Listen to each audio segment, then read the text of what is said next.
Hey, what's up guys? So in this video, we will see how to change your language on any iPhone. Now to do that, first of all, just open the settings app, then go to general. Now from here, just tap on language and region. Now to change the language, just tap on add language. Now just select any language from here. Now for example, I will select this language. Now from here, you can either use the selected language, or you can use your previous language. Now I will use the selected language. Now as you can see, it is changing the language on our iPhone. Now as you can see, we have successfully changed the language on our iPhone. Now if you tap on add language, you can add multiple languages at the same time.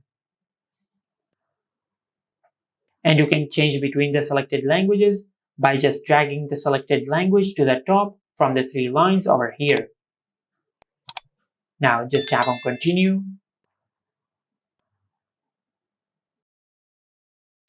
Now as you can see, this is how you can change your language on any iPhone. Make sure to like, comment and subscribe. Thank you for watching.